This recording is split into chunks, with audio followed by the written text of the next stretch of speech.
Oh, fiddle farts. Have to make the collarbone pop. Hey friends, welcome back to my channel, or if you're new here, hello, my name is Kara. Today's video is going to be answering the questions that you left for me in the comments on my last video. If you didn't see that one, I will link it up here so you can go check that one out. It was talking all about the surgery that I underwent on September 2nd of this year. I had a breast reduction done, a panniculectomy, which is excess skin removal on my stomach, and the surgeon also fixed my separated abs while they were in there. Recovery has been a very long process. At the time that I filmed the last video, I was at just about 5 weeks.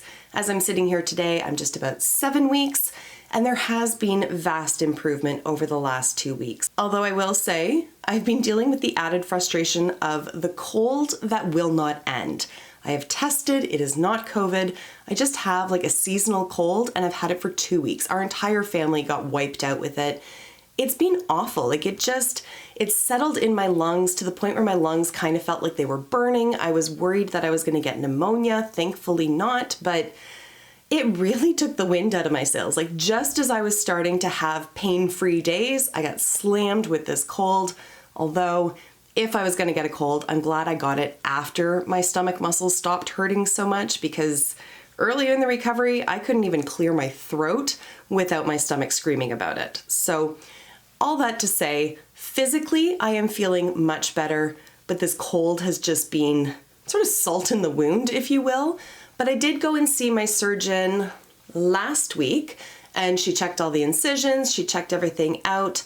She cleared me back for light activities and did tell me that come like week 8 for recovery, I'm probably going to be feeling even better than I am now. That makes sense. As each week passes, I do feel stronger, I do feel better. But she was just saying, you know, go really light at first, and come about 8 weeks, that's when you're going to feel like basically back to normal. So this recovery has been much longer than I actually thought it was going to be. I knew going into it that they had said, 6 to 8 weeks, but I didn't really know what that meant. I really thought I was going to feel great after like 3 weeks and then just have to like watch it and take it easy.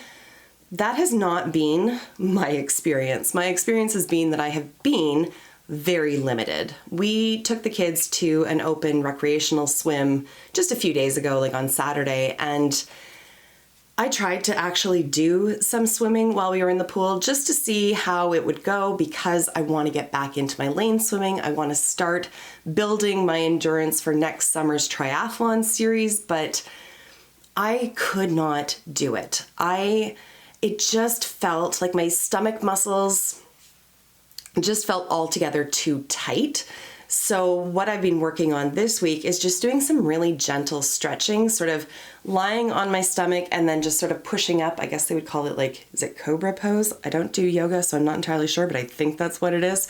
Just sort of pushing up just to stretch those muscles all the way from sort of top to bottom. And I am very happy to report that I'm now able to lean past just the vertical. I can actually lean back and really stretch those muscles out. So that is all very good. But the bigger concern for me in trying to swim the other day was that my shoulder immediately started screaming at me. And if you're not aware, I do have a torn rotator cuff. Something is going on in there.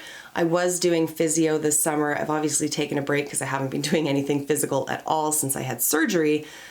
But all that to say, I'm very concerned about this shoulder. So I've started doing my physiotherapy exercises again. I'm really hoping to build up the strength in there. I'm going to go back probably in the next few weeks to my physiotherapist and really sort of lock down a plan to address this issue, because I want to be able to swim and I want to be able to swim long distances. So we need to get the shoulder in check.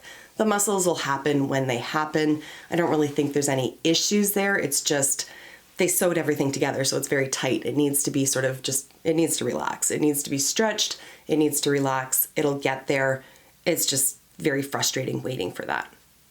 Okay, that was a very long-winded intro. However, before actually we move on, I did want to just finish up what I was saying about seeing the surgeon. So not only did she clear me for light activities, but there were just a couple little concerns that I wanted to point out to her. And she gave me some really good reassurance. So on the one hand, I have they look like little skin tags on the end of each incision, on each end of the incision that I have across my abdomen. I will put a picture up here. I mean, it's nothing particularly gross, but just so you know what I'm talking about, they're typically referred to as dog ears.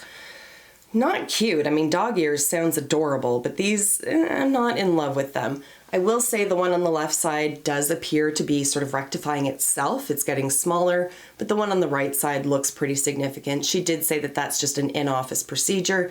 They'll do some local anesthetic and then just revise those two ends and fix that up.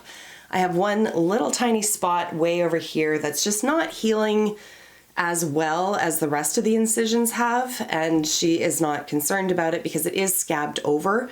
It's just because they extended that cut when they did the breast reduction, so they extended it, did liposuction in this area, and then removed the excess skin. Just sewing it, that end is just not a great place for it to heal regardless, so it's just taking a little bit more time. The other side's perfectly fine. This one doesn't really hurt anymore. It's still scabbed over where the rest of my incisions are completely scab free at this point.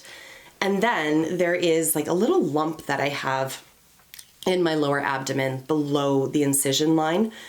And I was terrified because it felt hernia-like to me. I haven't had a hernia personally. My husband's had 2 of them. So I was like, it's in the groin, it's a bump. That can't be good. That can never be a good thing.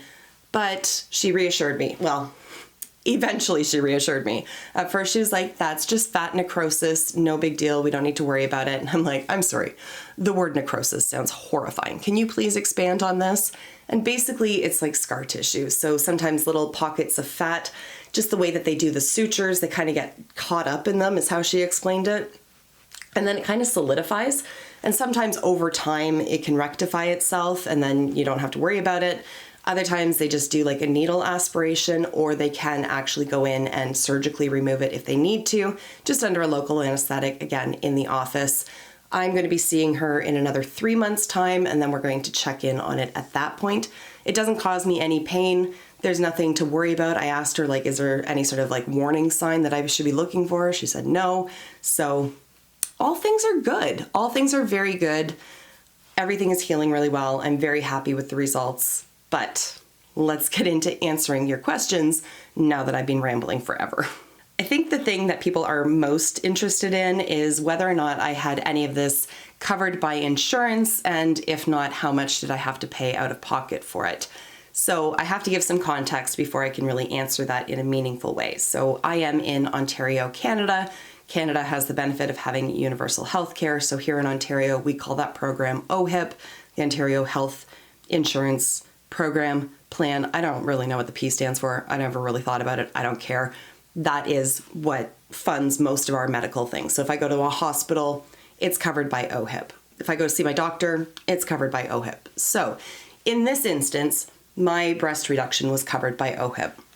So there are certain criteria that have to be met, and the application to OHIP is actually done by the surgeon. So I never really saw any of the paperwork, but some of the criteria that they're looking for, overall size. So she did have to measure sort of from the collarbone down to as low as my breasts hung. So there's a criteria there. Whether there's any skin irritation, which I very much had, a lot of rashes underneath my breasts, a lot of trapped heat under there. I would get like sores a lot of the time. They kind of look like pimples, but if I didn't actually like pop them, they could turn into abscesses, and then they just became very large sores. They also look at neck issues and back issues, which I have chronic back issues. It's not fun at all. Usually once a year I end up in the ER with it. Good Lord, we're coming up on a year since the last time I was in the ER, so I'm really hoping that this surgery and fixing the abs and all of that is going to alleviate that. They look at whether or not there's a lot of indentation and grooving in the shoulders because of the weight of your breasts in your bra. So things of that sort. So all things told, mine was covered through OHIP. However, my excess skin removal on the sides and the liposuction that I had done over here was not, so that was funded by me. As well, OHIP will cover a panniculectomy, again, if certain criteria are met, My understanding of that criteria is that it has more to do with how low that excess skin or the pannus, how low it hangs. And mine didn't hang low enough for coverage, which I guess is sort of like a blessing in disguise because I'm glad I didn't have to deal with that much excess skin, but I would have really loved not to have had to pay for the surgery. Regardless, it is available. Coverage is available to some people. It wasn't in my case. Now, again, I'm in Ontario. Every surgeon is going to charge a different amount. Every state, every province, every country is going to have different prices. So I will share mine, but it may or may not accurately reflect what you would be facing. So all things combined, I paid $12,000 and some change. I financed that over a few years. So if you follow me on my makeup channel, you might see some changes over there because I'm adjusting my spending in other areas because this took priority for me. So $12,000-ish. And the reason why it wasn't more than that, okay, let's put it this way. If I had done the breast reduction and the excess skin removal and then the panniculectomy separately in separate operations, I would have actually had to pay more because I would have paid double, basically hospital fees, or I think they called it anesthetic fees. I can't remember specifically. But having it done at the same time, I only had to pay for that once, obviously. So it saved me about, I want to ballpark it, about $1,000. Might have been as high as $1,500, but in and around that ballpark is what I would have had to pay extra if I had done it in 2 separate procedures. So that is how much I paid and what the coverage options are. Now, I don't have private insurance. I'm covered through Indian Affairs because I am status Indian here in Canada, but they don't cover this kind of procedure. So while they paid for my pain pills, so I didn't have to pay for those at the pharmacy, they don't pay for the actual medical procedure itself. If you have extended health benefits through your employer, there may be some offers for coverage there. I never looked into it because I don't have it and my husband works for me and he doesn't have it. So I've just never looked into what Blue Cross would cover because I didn't care because I couldn't access it anyways. So if you have private coverage, I would suggest looking into that to see what their options are, but I don't have the answer to that one. Okay, I did get a couple of pubic area related questions. So one is asking if my fupa is different, and it absolutely is. If you're not aware of that acronym, it's basically fatter upper pelvic area, I think. So when I envision that, I really picture that excess roll of skin that I had, and that has been completely removed. If we want to look a little bit lower over the actual pubic bone, they didn't necessarily remove any skin from there, but when they cut me in half, basically they pulled skin down from the top, they pulled skin up from the bottom, and they stitched it together. So things are looking a little bit more snatched in that region. My snatch is snatched. Am I allowed to say that on YouTube? I don't know, but I just did. Regardless, everything looks normal down there. There is numbness, but not in that area. The numbness is the incision line up to the belly button and then up above the belly button a little bit and off to the sides a little bit. That should resolve itself, but in terms of anywhere below that incision line, normal function, normal feeling, we're good. The other question I had is whether or not they had pulled it up. That's terrible grammar, by the way, whether or not. I would never write those words together, but I say it all the time. I don't know, sue me, whatever. So whether that had been pulled too high.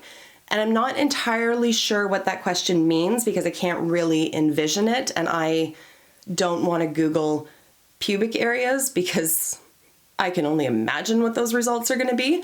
All I can say is that everything looks normal. Everything feels normal. The only thing that I've noticed that is sort of different down below the incision that I wasn't quite necessarily expecting, but that when I think about it, it makes sense, are my hips. So again, they pulled skin down, but they also pulled skin up and then sewed it together. That's the right word, right? Sewed? Why does that sound like a strange word? It really does. That's what they did. They sewed it together. Oh my goodness. Today is Thursday. It has felt like a Monday all day.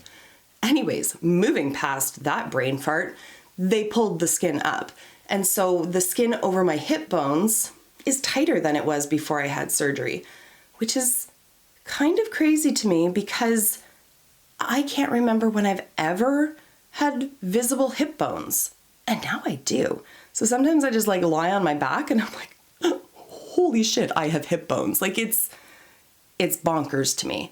But it takes a little bit of adjusting, and I haven't completely accepted that new feeling. It's not a bad feeling. It doesn't hurt. It's just there's a tightness across my hip bones that has never been there before, and that's simply because the skin was pulled over it. So I hope that answers questions. So somebody did ask if my weight has changed as a result of the surgery and how my clothes are fitting, things of that sort. So immediately after surgery, I think it took 2 days before I could stand long enough to actually weigh myself. I had lost 17 pounds. So I will say the vast majority of that was the result, like the direct result of excess skin removal, breast reduction, of the surgery itself.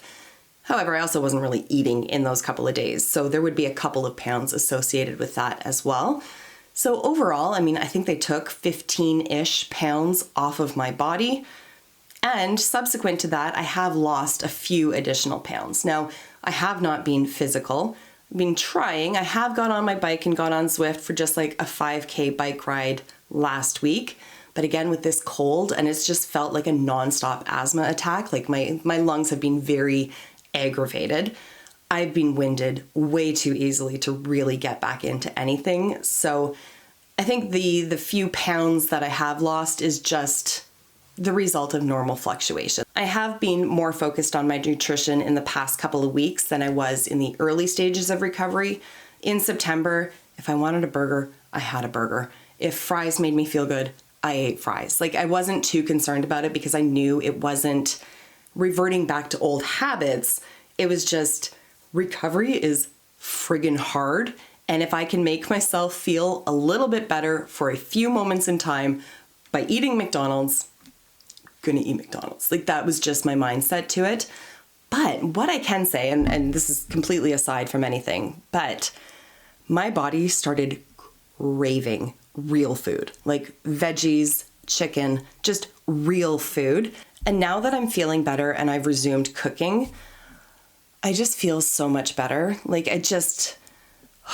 having real food, like I don't want to say clean food because I don't really subscribe to that idea, but having home cooked meals where it's predominantly veggies with some lean protein in there, I just feel so much better. I was feeling very sluggish by eating like fast food a lot in September, and I feel so much better. So some of that change in my weight is likely related to that as well. I mean, I'm eating salads at lunch.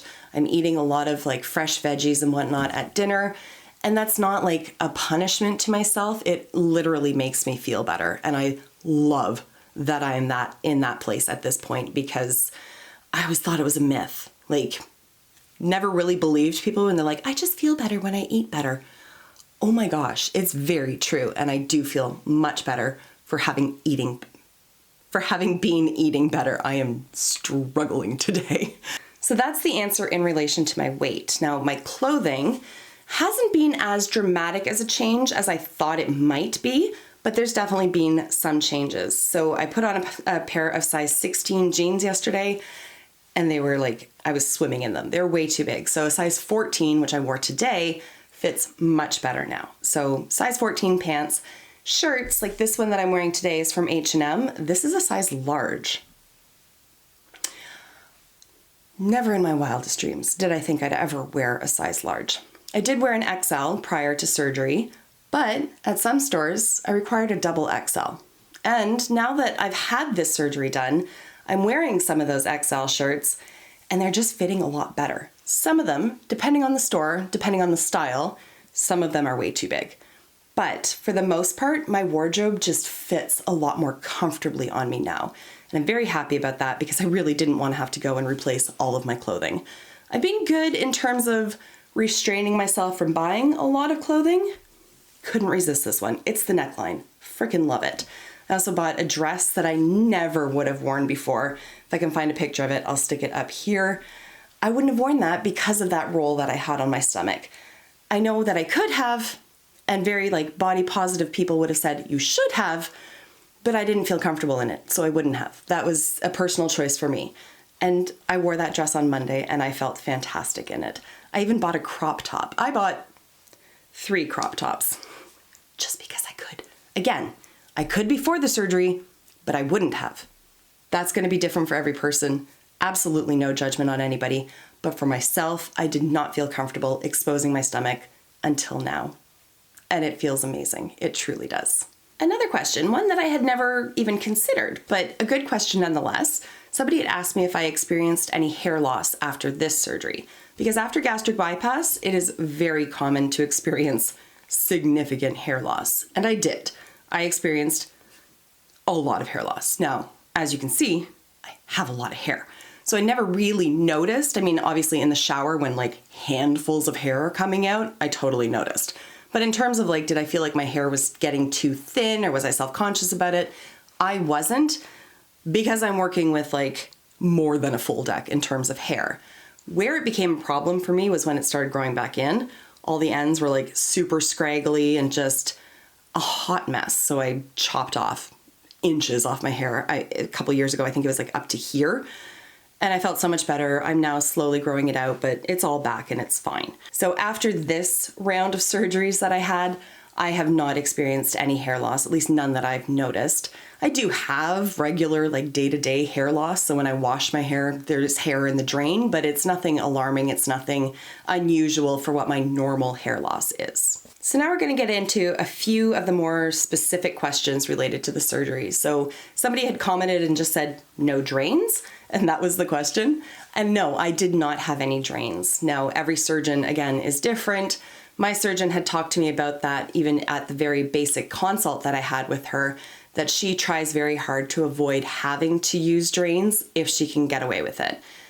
I didn't wake up with any drains, so I guess she didn't feel that my body needed that. And I am so grateful for that. I mean, I don't honestly know what it would be like to have a drain because I've never had them. But honestly, I had a full plate on my recovery. Like, I am so glad that I didn't have that additional discomfort, that additional step, having to worry about cleaning them and emptying them and reattaching, or how, I don't even know how they work, to be honest. I'm just so very glad that I didn't have to deal with any of that. I didn't have to go and have them removed. I didn't have to worry about that. So thank you, Dr. Yu. I love you. Thank you. Likewise, I didn't have staples. I didn't have stitches that needed to be removed. They used the disposable one or the dissolvable ones. I will say when I went and saw my surgeon last week, I had to sort of show her one little area on the nipular area because one of those sutures was poking through. And when I found it, it was just itchy and I was scratching and it felt like a scab, like there was something hard. And then I realized, oh crap, there's something sticking out of me. And I tried, like I got it with tweezers and just tried really gently to pull it and it didn't want to move anywhere. So I was like, I'm not going to mess around with that because I don't want to like rip my nipple off by accident. Like I had no idea. And she looked at it and she's like, it's going to dissolve. Don't worry about it. And I can confirm a week after the fact, it's gone. I don't see it anymore. It's not there. It never bothered me. It just, my body absorbed it, I guess. I don't know what dissolvable stitches do, but it dissolved. So I'm happy about that. Now, another question is related to the ab repair that I had. And this person asked if I knew that she was going to do that before I had surgery. Yes and no. So back at the consult that I had a year ago, and then again just before I went into the operating room with her, she did say, when I get in there, if I do see that there is this separation, I will repair that for you. So I did know that it was a possibility. I just didn't know if my abs had separated. I have not seen my abs ever, ever. So I had really no idea what the status of them was. So yes, I was aware that it was a possibility. I just wasn't really aware that I needed it, but she was, and she fixed it for me, and it has not been pleasant. However, I really enjoy having an ab line now. Like that, I'm so grateful that I get to live in this body now. Like I'm so grateful. And then the other question related to the actual procedure was specific to the breast reduction. And the questions were whether they lifted the breasts as well and what kind of shape, like did they change the shape of my breasts? So I would love, honestly, to put like full uncensored before and after pictures just so you could really see. YouTube would shit a cat if I did that. So sorry, can't do that. But suffice it to say that my chest was saggy, I guess would be a good word for it. There's severe droopage. They kind of look like tube socks. Not super pretty. Again, at my highest, they were an H cup. I had shrunk down to like a double D, triple D, and it showed. There was excess skin. Once I had a bra on and clothing, they looked fine. They were large, but they looked fine. But if I lifted my shirt and looked down, all of that excess skin was all just sort of like mashed together. So it was all wrinkly and it just looked like crepey skin, and it bothered me to no end. If I didn't have a shirt on and I bent over like to shave my legs, they were just kind of swaying in the breeze, long tube-like structures. They just were not pretty. I did not feel comfortable in them. So not only have they reduced them, and again, the size is not that much different. I'm a D cup now, so it's not like it was a dramatic size difference in terms of the cups, but there's no more excess skin on my chest. They are nice and pert. They sit up nicely. Now, I'm gonna stand to show you, keeping in mind, I don't have a strapless bra that fits yet. So I have the strap on one side and then the other half of this like little shelf bra, because I can wear them now, which is incredible, underneath my boob. So if you see weird straps, that's what it is. But like, here's where they sit. This one, fully unsupported. This one, supported by a piece of elastic and not much else. Like it's one of these little like cotton top things with an elastic band under it. And here they sit. They're fantastic. I'm so happy with them. So happy. And what's more, they're now symmetrical. So lefty used to be a lot bigger. So when I would look down in a bra, the right one would be nicely contained. The left one had that like double boob effect where the bra kind of cuts in because it doesn't fit all that well. Ladies, you know what I'm talking about. Men, just go with me on this one. They fixed my nipples too. My boobs are a work of art now. I love them. Love them. So they made the areolas a lot smaller. They're perfectly circular. And both of my ladies look straightforward. Before, lefty was a little cross-eyed. Not gonna lie. They look fantastic. Like, my surgeon did a fantastic job. The actual like incision underneath, you can't really see, and it's already starting to fade. Like, it's incredible how quickly the body heals. I'm just so very happy with them. I'm so very happy. And so, of course, that leads us to two other comments that I had. One I received from multiple people just saying, you look happy. I am happy. Recovery was hard. It was the hardest thing I've ever done physically. It truly was. But I just feel relieved at this point. I feel comfortable in my body. Again, there are things that I would change. There are things that I would like to tighten up. I would like to have a thigh lift at some point, or at least a mini thigh lift just at the top portion. It's not a priority right now, but it's definitely on my wish list. But I just feel so much more confident and so much more comfortable in my body. I would love to be that person who says, no matter what your body looks like, it's perfect, it's beautiful. And for other people, yes, that is very true.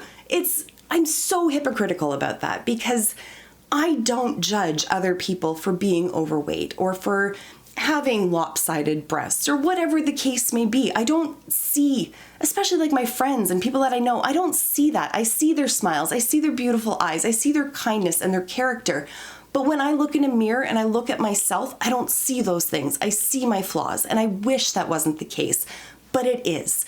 And I would be lying to you if I said that it wasn't. If I was just, like, I love myself, I love my body, it's perfect, it does all this wonderful stuff. There are times where I feel like that, especially as I've become more athletic. I'm very proud of what my body is able to do. But in terms of how it's looked, that is taking some time. That it's still not something that I can say I'm perfectly happy with my body. I don't know if anybody can say that. I would love to get to that point where it's just not even a consideration for me, but I'm not there yet. So I just want to be transparent about that. However, like I said in my last video, I do need to take a sip of water. My goodness. Like I said in my last video, I now finally feel like I've lost 100 pounds. Because with that excess skin, with the sagging and droopy chest, I didn't feel like I'd really accomplished anything. I mean, obviously losing 100 pounds, and now with this surgery, it's more than that. I'm at about just about 120 pounds gone. Obviously, there are huge improvements in my overall health, in how I feel, in how I move, just in the ease of living without an additional 100 pounds on your body, going up and down stairs, all of that. It's so much easier in a smaller body. It truly is. But with all of those additional rolls and the drooping skin and all of that, I just didn't feel like I'd really accomplished anything because I kind of traded one problem for another, if that makes sense. And maybe I'm too harsh on myself, but again, I'm just being honest in terms of how I felt about myself. And now with this surgery done, I just feel so much more confident. I feel pretty. I feel like I've accomplished what I set out to accomplish 3 years ago. And I'm just so very, very happy. So the fact that you can see that, I'm so happy about that. I'm just... That does something to my heart when people comment on that, because I am happy and I'm confident, and this has just been a godsend for me. And I'm so grateful that we were in a position to finance. I'm so grateful that I had the surgeon that I had and that the breast reduction was covered by my government. Like I'm very grateful for those things. And so that brings us to the last question, which was, is the recovery that you went through worth the results that you're enjoying now? And that is a very hard question to answer. Sorry, I can hear my kids just got back from swimming lessons, so it might get very loud soon. They might pop down here. But regardless, it's a very hard question to answer because it's still so fresh in my mind and because it was so difficult. It was far more painful than I expected it would be, and I expected that it would be painful. I will say the breast reduction, nowhere near as painful as I thought it was going to be. It was the stomach for sure. And even after the pain was managed and sort of dissipated, the frustration and the discomfort was enough to make me want to just like tear my skin off. So it's certainly not something that I'm like, it's a walk in the park, do it, you'll be perfectly fine. I would never say that. Frankly, I would never tell anybody to have any surgery because who am I to tell you that? But for me personally, I'm very, very glad that I had it done. I am very happy with the results. I would never want to do it again. And had I known how difficult it would be, I don't know that I would have. Would have done the breasts for sure and the excess skin removal up here. I would have had to really think about the panniculectomy, just because it was so difficult and it's so frustrating and limiting. However, it is short term. I'm not going to be dealing with that forever. So I think my answer is going to change over time, and I think it's going to, getting to the answer of like, yes, it's worth it to me is going to take a lot less time, like 6 months from now, where I'm just like, oh yeah, that was a bad memory. No, it's totally worth it. But right now, when I remember what it was like 3 weeks ago and I couldn't stand upright and was just like going out of my mind with it, it's a lot harder for me to say, yeah, it was totally worth it. It was worth it. It was for how I feel now and how like, just how freeing this is. Like once I get back to running, my stomach's not going to be jiggling up and down. I only have to wear one sports bra. Like all of these kind of things make it worth it to me.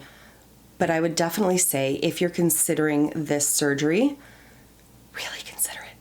Really put some thought into it. Make sure that you can take off an adequate amount of time after work.